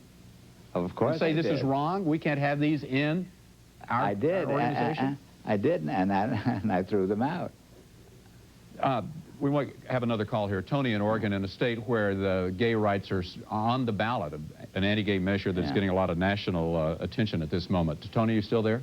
Yes. What's your comment? I just wanted to say there are many gay and lesbian people, known or unknown, who've done a lot of good for people. And also, any people who truly know the meaning of God's love do not put down gays and lesbians. And up there in Oregon, what is the climate right now, Tony? Is because of this ballot measure denying, basically, rights to homosexuals? Is it, do you feel that there is a sense in the air that the conservative movement or the Christian coalition is pushing this and is strong here? Well, I think they're not really pushing it. There seems to be press, but in the community, no, there's no real big deal. People who try to categorize people like Jewish or gay or lesbian or any minority do not really know the meaning of life and love. Well, I agree. Can I make Yes, jump right in, please. Yeah, I certainly agree. I was in Oregon just last week, working with the No on 9 committee, and I learned when I was there that there was a murder of two people, a black lesbian and a gay man in a wheelchair. Their home was firebombed by 4 skinheads who were indicted, and they were absolutely the troops of Pat Buchanan, although not officially. And the Christian coalition is totally behind the Measure 9 in Oregon, which would, in effect, take all civil rights away from gay and lesbian Americans, taxpayers. First time in history that was done. And it's really one of the more terrible things in the world. What the conservative movement started out, as you and Bill Buckley saw it, revitalizing, was the rights of the individuals over government interfering in a person's life. Exactly correct. Now it seems that much of what is on the agenda is about how people should behave in their private life. That's right. So how does that square with this conservative philosophy? Well, these people are not conservative. That's what I'm saying. These are, I don't know, they call themselves Christian, but they're not Christians. They're breeders of hate and intolerance, as Christianity is a religion of love and brotherhood. Pat Robertson and Pat Buchanan and the leaders of the Christian Coalition, William Sapphire said it in a news magazine article last week, that there were so many God bless yous at the Republican convention, it was as if America was in the midst of a terrible sneezing fit. What do you see happening if Bill Clinton is elected? Well, Bill Clinton is also a politician, but I prefer him a million times over George Bush, because our republic has withstood a lot of difficulty, and we can withstand Bill Clinton too. We can't stand George Bush and Dan Quayle for another 4 years. And well, in 20 seconds, what do you see that would be so bad if the president were reelected? You've already had him for 4 years. What would be so different? Because we would have Pat Robertson's kingdom of God, as he sees it, imposed on the American people through the Republican Party. And I don't want to see that. I don't want to see a Christian America. Mr. Liebman, thank you for joining us. Thank the book you is very called much. Coming Out Conservative. That movement is at a crossroads this morning. A new administration coming to Washington, a receptive governor here in Massachusetts, a growing middle-class mainstream list of issues may signal significant change. Barbara Macy is an attorney. She serves on the board of directors of Gay and Lesbian Advocates and Defenders. Gary Daffin is the co-chair of the Mass Gay and Lesbian Political Caucus, the oldest and largest gay rights organization in the Commonwealth. Cindy Rizzo is the Associate Director of Development at the Fenway Community Health Center. She is the mother of two. She is lesbian, and she recently appeared on the op-ed page of the New York Times, writing of her family values. Richard Tafel is the National President of the Log Cabin Society, an organization of conservative gay Republicans. Thank you all very much for being here. Rich, let me begin with you. I find it sort of irresistible to ask about what seems in some ways to be a contradiction in traditional political terms, to be gay and to be a conservative Republican. And yet perhaps among our emerging sense of change ought to be that that's not a contradiction in terms. Yeah, gay people confront a lot of stereotypes, and one of the stereotypes is that all gay people vote as liberal Democrats. It's just simply not the case. The gay community pretty much reflects the straight community in every way. We know that in 1988, as much as 35 to 40% of the gay community voted for George Bush over Michael Dukakis. This year was quite different. Gay Republicans joined gay Democrats in voting for Bill Clinton when this election for the gay community became a referendum on gay rights and the religious right. So we joined together much like we did years ago when a Democrat who was anti-gay, the gay community again joined together on issues they agreed on, both Democrat and Republican, and put in Bill Weld. So it doesn't follow in any sense that the four of you are any more lockstep in agreement on policies and procedures than any other four people we might have us with us this morning. Let me ask, if I can, to sort of frame our discussion in that context, and whether we should now be discussing separate, distinct rights available under the law and in society for people who are gay or lesbian, or whether the real ideal, the solution down the road is for there not to be sort of specific narrow distinctions. Start me off if you would. Where are we in the curve of this? Do there need to be specific legal protections offered to people who are gay? Well, there always need to be legal protections for discriminated against persons, usually minorities, but also including women. And so in Massachusetts, we had the Gay Rights Bill added the category of sexual orientation to our anti-discrimination laws that had already protected people from discrimination on the basis of sex, religion, race, national origin, ancestry, and that type of thing. And so to be protected from unwarranted discrimination, from discrimination based on who you are as opposed to what kind of job you could do, or whether you could pay the rent and housing or something like that, everyone needs protection from. Gary Daffin, help me if you would with the sense of the glass being half empty or half full. I'm not sure whether to put an optimist or a pessimist perspective on this. Things certainly seem to be better, but perhaps not what they ought to be in terms of either rights or social attitude. Right. Well, I think the preceding question was the right one. What do we really want? And basically, we want to be treated like everyone else. We're not asking for any kind of special rights. We're basically, the most radical thing we're asking to do is to just be allowed to live our lives just like everyone else. Unfortunately, there are people in this country who don't believe that we should be, and George Bush happened to be one of them. And Bill Clinton wasn't He wasn't pandering to the gay and lesbian community. He was simply saying, look, we need everybody. We need the talents and the skills of every single person in this country. And we can't afford to discriminate on the basis of irrelevant personal characteristics like who you fall in love with. So I think we've come a long way. I think Clinton's election shows that the majority of the people in this country really don't believe that people should be kicked out of their house or fired from their job simply because of their sexual orientation. On the other hand, I think, as Barbara says, we've got a long way to go. We still don't have all the rights that heterosexual people have in this country, and we're going to continue to push for those rights. But again, the most radical thing we're asking for is simply to be allowed to live our lives. Cindy, let me ask you your sense of how things are. I was asking Rich at the outset about what perhaps seems a contradiction to be defined as I did him. And as I introduced you, I talked about you being lesbian and being a mother of two. There are people who hear that and say, well, that doesn't add up. That doesn't make sense to me. And yet, obviously, you're here as a whole person who is both. Do you run into that kind of blindness quite often? People don't understand you? Well, I think if you put it back in the terms that we've been discussing previously around the election, what a lot of us saw from the Republican convention in Houston was very disturbing, especially those of us who are parents, because we saw people really out there saying the most hurtful things and things that we wouldn't want our children to hear on TV. That's what moved me to do something public, like write an op-ed in the New York Times and just really state very plainly what kind of family my partner and I have, that it's a family that's very much typical of all families, and how our day looks from beginning to end. I mean, it was sort of the very basic things about who we are that I think people needed to hear in order to understand that lesbians and gay men have children, and our family concerns are typical of the family concerns of heterosexual couples. From where I sit, trying to analyze whatever happened during this election, the gay bashing, or the Buchanan element, if you would, didn't work as a Republican strategy, and arguably had a reverse effect of making people more aware, more sympathetic, more I guess, concerned about this sort of national agenda of gay rights.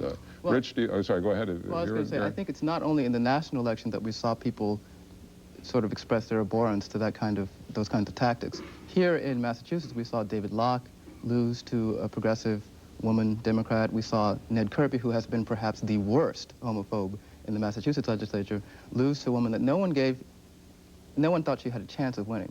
But he's done so many things and alienated so many people and sort of bought into that whole anti-gay rhetoric of the Republican Party that he was very closely aligned with George Bush, I think, in the minds of the people in his district. And people said, look, that's not an issue. We need to talk about jobs. We need to talk about the economy. Let's not get sidetracked on things that really don't matter. We might add Gary Studd's convincing win to that. Exactly. Gary Studd and Barney Frank continue to prove that people want to know, do you do a good job? Are you going to deliver for your constituency? They don't care about your private life. They don't care what you do on your own time. They simply want to know, are you going to do a good job for us? Right. And Studs and Frank have proved that you can get elected if you're openly gay, but a good congressperson. Rich, my sense is that, you know, and I said this in the introduction as well, is that there's some pretty middle-class mainstream issues surfacing now within the gay community.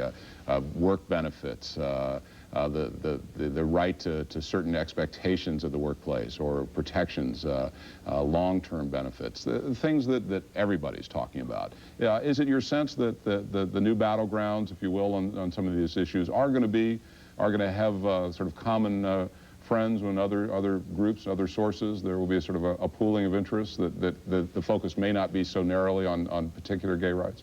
I think you'll see that particularly happening in the Republican Party. They will be looking out to form a moderate coalition with the women's groups, choice groups, and gay groups, who basically want fiscal conservatism, but really want government out of people's bedrooms and out of their personal lives. So I think you'll see that coming together on those issues. And I think just the fact, the most political thing that's happened in the gay community is more and more people have come out. And as more and more people come out, you see the stereotypes start to break down. All gay people don't look a certain way, don't act a certain way, and in fact they share most or almost all the values of every other American. I mentioned in the outset, too, that Bill Weld has been receptive, I guess is the word I used, which I thought was apt. But in many ways, he has taken a courageous stand in this state, hasn't he, to be receptive? It's not an easy thing for mainstream politicians to do. Does that augur well in Massachusetts, do you think? I hope so. And he's very prominent national Republican. So what, if he's able to show that it doesn't hurt him politically in the way that perhaps traditional Republicans or even centrist political figures might have been concerned in the past, if Bill Weld can do it and not pay a price, it makes it easier for other politicians to be supportive? Well, I think it's clear it'll be a struggle within the Republican Party among various camps. I don't know how it's going to work out. I think it struck me when Governor Weld just signed the executive order around bereavement leave, things like that, for some of the state workforce, that it was seen as controversial in some quarters. And when you looked at what it was so commonsensical and you know, really kind of just the smallest thing that anyone could do. And I applaud him for it. I'm not saying that what he did was trivial, but giving somebody bereavement leave, giving somebody the right to go to somebody's funeral and take a few days off is just the most common sense thing you could give someone, and yet that was seen as controversial. I think if people really look closely at it, they'll understand that this is the kind of...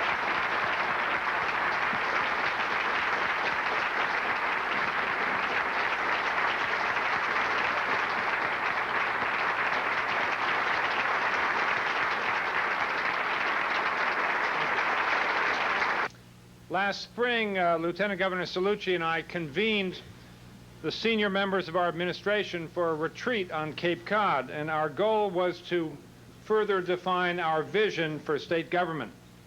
We were seeking, in effect, to write the history of the Weld-Cellucci administration backwards. We began at the end with a discussion of what we want to have accomplished when our tenure in office is completed. That process yielded a list of 8 points, 8 guiding principles that will serve both as the signposts to direct our future policy initiatives and the criteria by which the successes of our administration will be evaluated. Maintaining this state's hard-won fiscal stability came in as point number 1, first among equals in our 8 points. As we've seen, without a frugal state government, our economy gets weakened, and when the economy is bad, businesses don't invest, jobs disappear, lives are thrown into turmoil, and families suffer. The other points included a continued emphasis on entrepreneurial government through privatization and regulatory reform, the adoption of private sector efficiencies in state government agencies. We further committed ourselves to improving the performance of government by emphasizing prevention. As just one example, we want to shift the focus from funding costly programs for unwanted children to programs designed to prevent unwanted pregnancies.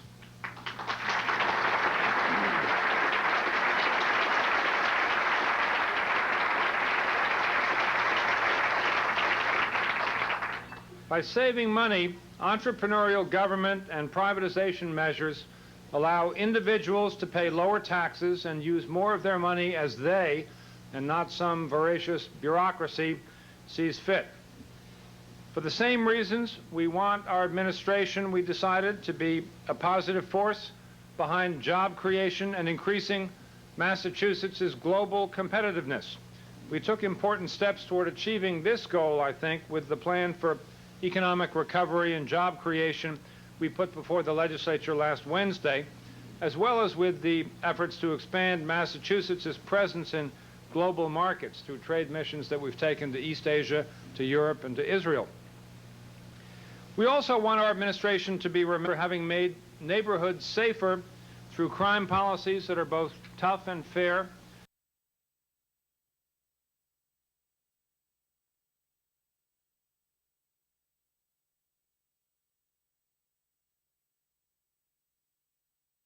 and our political leaders cannot continue to rely on the traditional old boy network. When Paul Cellucci and I make appointments, competence is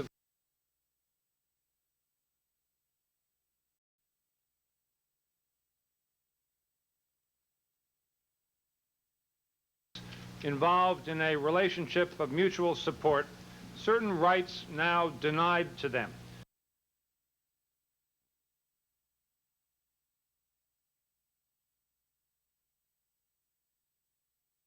All of its citizens, from discrimination on the basis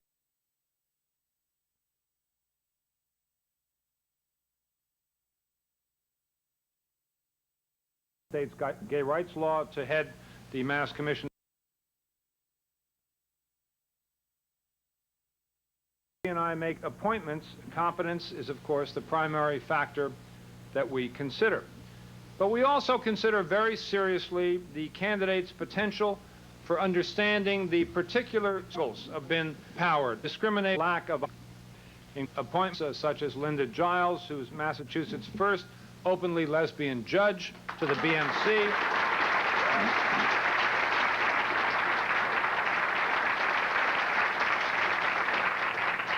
And Mike Duffy, whose multiple duties include enforcement of the state's gay rights law to the Mass Commission Against Discrimination. Pleased to sign 2 executive orders that will further advance the causes of empowerment, of freedom, and tolerance of individuals' differences. Specifically, these executive orders will carry out the intention of Chapter 151B of the Mass General Laws, which directs the Commonwealth to protect its citizens, all of its citizens, from discrimination on the basis of sexual orientation.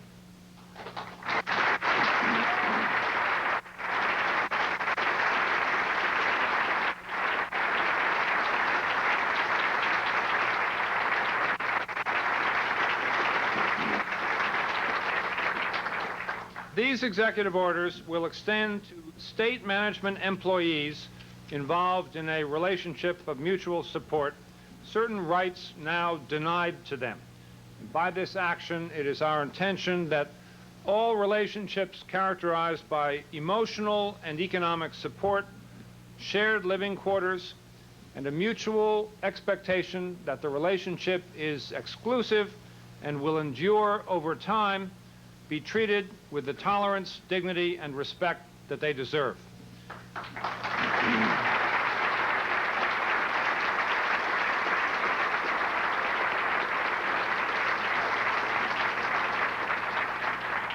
The executive orders provide for bereavement leave, sick leave in the event of illness, and visitation privileges for the loved ones of inmates, patients, or residents of state facilities. We take these steps in recognition of the reality that people choose to arrange their lives in different ways. If we fail to acknowledge that reality, we risk losing the energy and talent of many citizens who will feel justifiably less than fully invested in the working portion of their lives. Bereavement leave and these principles of government happen to be the basis on which our country was founded, and thus presumptively should not be controversial. I recognize that the orders I'm signing tonight represent changes that would have been highly unlikely only a generation ago. And many people here are to be commended for bringing about this very positive change. Don Gorton, of orders 340 and 341, providing for non-discriminatory benefit policy.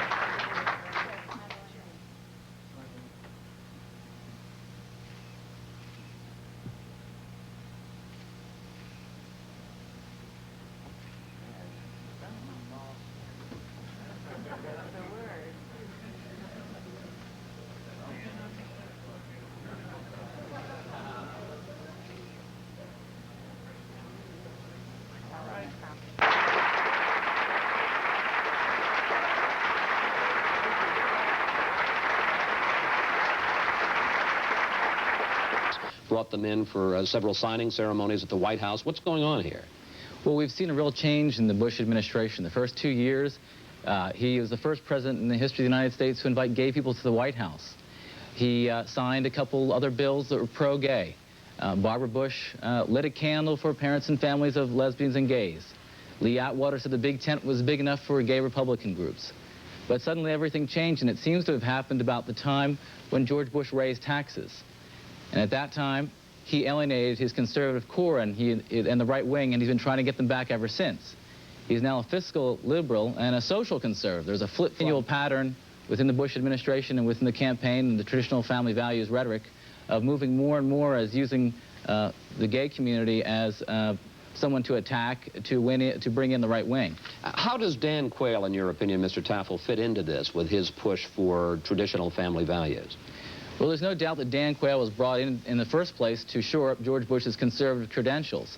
And it's clear that he firmly enjoys going around the country. He is the lead gay basher that's going around with his traditional family values rhetoric, attacking gay people and gay relationships and gay families, and as other groups too. So we're convinced he's the favorite of the right wing. I mean, and what you seem to be saying, I don't want to put words in your mouth, but what you seem to be saying is this is a conscious, cynical effort to reach out and win the religious right. I think especially with Ross Perot in the race, they needed to shore up their right wing, and they couldn't do it on fiscal issues, as Pat Buchanan pointed out, because George Bush had raised taxes. So in an effort to do that, they had to pick on a group. We don't have communists anymore on the right wing to pick on, so we had to find a new scapegoat, and I'm afraid it was going to become the gay community, which is why I think what Tyler is doing is so important at this time, to call it and make it public and let them deal with and let them deny it, but we need to bring it out in the open. All right, we've talked about the Bush-Quayle campaign. We've talked about Vice President Quayle. In your opinion, Mr. Tafel, is George Bush a willing and knowing participant in all this? Well, I was a big fan of George Bush's, but at some point, if you're a leader of a country and you're a leader of a party and you're a leader of a campaign, you have to take responsibility for what happens at every level of that campaign, of that country, and of that party, and he has to take responsibility for what's going on in his campaign. And I think we'd like to separate him from that, but you can't do it anymore. He is responsible for that, and if he would like to exercise some leadership and clean house, I think that's what's called for. Gentlemen, and we have to believe evangelicals. There are far fewer gays, and most of them really began during the competition with Ross Perot. At this point, he's out of the race. Does that change the political equation, perhaps, for the Bush-Quayle campaign? Well, I think the campaign's in real trouble right now. They've got to bring back the moderate voters, not just moderate Republicans, but independents also. And the way to do that is to be strong on the other issues than simply traditional family values as a code word for gay bashing. I think moderate Republicans in general, whether they're pro-choice or pro on gay issues or on civil rights issues, need to be brought back into the party and under George Bush right now, and that's not happening. But let me ask you, as a practical political matter, how do you reconcile evangelicals and gays? How do you get them both inside the same tent? Well, I first want to point out that a lot of homosexuals are Christians and some are even evangelicals. They're not mutually exclusive. We're talking about a small core of evangelicals who are really full of hatred and don't express any of the traditional tenets of Christianity. That is to say that you can't have a big tent when you have people within that tent who are completely intolerant of other people's lifestyles. Whereas our party was built on tolerance and has a libertarian streak in it that goes back to its founding, which says what you do in the privacy of your bedroom is your own business, and government should be small and stay out of people's lives. These folks want a big government that goes into people's lives and tells them how to live their life. Mr. Friends, let me bring you in. Should not serve on the Bush-Quayle campaign, period. No, Tonight you're saying that that's discrimination. So you've admitted that is discrimination if a gay person gets put off the campaign. I gave a lengthy interview, and about 20 seconds was used, to John Martin of Nightline. And one of the questions asked was if I had a problem with a person in leadership in the campaign being an openly practicing homosexual, and my answer, of course, is yes, and was yes last night. But certainly a receptionist, certainly doing what Tyler was doing. He was not a leader in the campaign, or has he been one, and I do not think if he had not been rude to the people, I think he'd still be working there. Why would it be bad, Jerry, if a leader in the campaign who said his sexual preference... Thank you. I'm a Christian. My faith is very important to me. And so I'd just like to say that I wish you would stop assuming that you speak for all Christians when you say that as a Christian, it's wrong to be gay. That is, you are taking certain very specific, narrow scriptures taken out of context.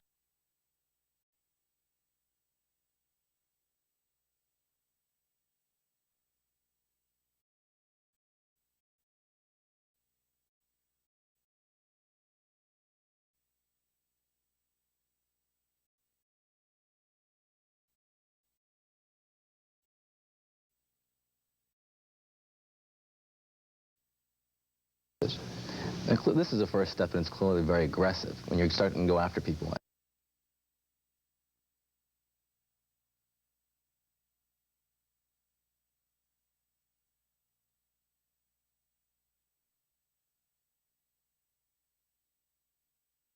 So I think moderate Republicans and independent voters that you need in the general election are going to be offended by this sort of behavior. Well, I guess the... Is normal. I have as much choice about my sexual orientation as I do the color of my hair, the color of my eyes, whether I'm left-handed or right-handed. It's not a choice, it's a not biological a choice. trait. It's a trait. And every medical society in the United States has long ago taken your response chill across the 30s. Some lack of leadership in the government. You have people disenchanted with the way things are going, and you need escape. And I'm afraid in Oregon, and this is spreading around the country, they're looking to the gay community to be that marginalized group. Then you trump up charges. You call them perverse and abnormal. Start taking books out of the library, and then you start rounding up people eventually. So I think it's a very dangerous precedent. Mr. Mabon says that really all you do is you discourage the teaching of sexuality as a proper lifestyle, that you don't take people out of state jobs, that you don't stop landlords from renting to gays. He sees a more benign interpretation of this. This is a first step, and it's clearly very aggressive when you're starting to go after people. And it's unfortunate Mr. Mabon will be defining what is promoting homosexuality. It was my contention that being gay is normal. And as kids are coming up and discovering their sexual orientation, he would make it illegal for anyone to counsel them or tell them you're not perverse, you're not abnormal. And we know that Secretary Louis Sullivan just released a study on teen suicide and discovered that a third of all teen suicides were gay and lesbian kids struggling with their sexuality who would rather kill themselves than face the hatred in society. It's these kind of measures where kids are told, you're not normal, you're perverse, and this is what it leads to. It's very dangerous. All right, you both lay out the positions. We're going to take a commercial break, come back, we'll continue. Homosexuality is abnormal and unnatural and would allow discrimination against gay people in housing and employment. Still with us from KATU in Portland, Oregon is Lon Mabon, Director of Oregon Citizens Alliance, and with me here in New York, Richard Tafel, President of the National Log Cabin Federation, a group of gay Republicans. Mr. Mabon, let me get your response to what Mr. Tafel said. He says this is draconian, just a first step. Let me also ask you why it was necessary in wording this to link homosexuality or seemingly equate it with pedophilia, masochism, and sadism. Well, I'll answer that question first, and the reason is because within the homosexual community, those four behaviors, including homosexuality, do have national political advocacy groups that are espousing those particular behaviors as sexual minorities. There is a group called NAMBLA, the North American Man-Boy Love Association, that is a large group of homosexual men who are pedophiles that are advocating the political changing of the age of consent laws. Let me get your response to Mr. Tafel, because I don't want to leave out time for him. Go ahead.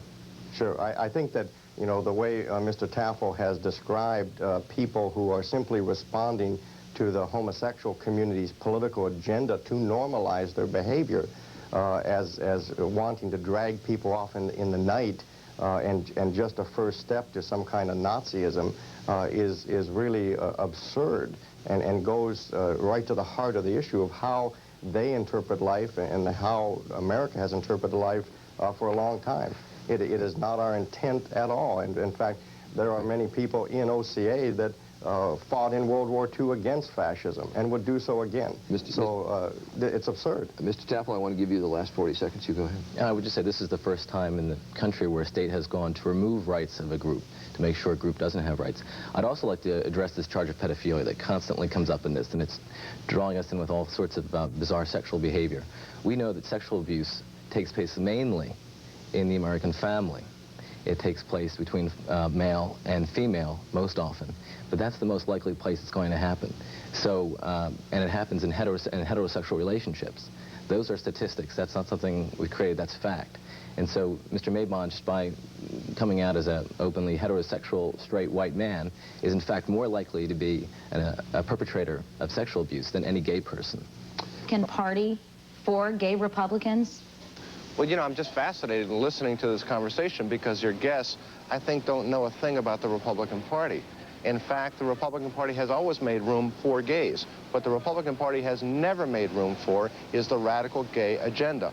the kind of agenda that codifies same-sex marriages, the kind of agenda that would give legal protection over things like having gays and lesbians provide foster care and to adopt children. It's that kind of radical agenda that the Republican Party, not this year, but never has endorsed. And the Republican Party isn't going to change. And let me tell you something, Katie. I just wish all of voting America were listening to this conversation right now, because they would have a clear-cut choice between the Democrats and the Republicans.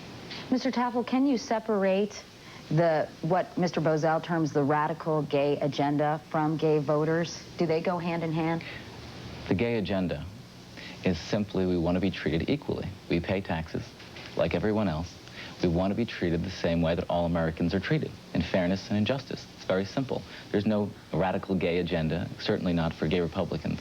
So this is just really camouflage gay bashing. We heard it last night with Pat Buchanan, and it's an onslaught from the religious right. Mr. Bozell, your response? Well, you know, whenever somebody speaks up for something like the family values, it's gay bashing, it's discrimination, it's censorship, it's all those buzzwords that you folks love to use. Too bad you're stuck with it. We're standing for family values, and you're just going to have to make up your mind. Can you live with that and support the Republican Party and a whole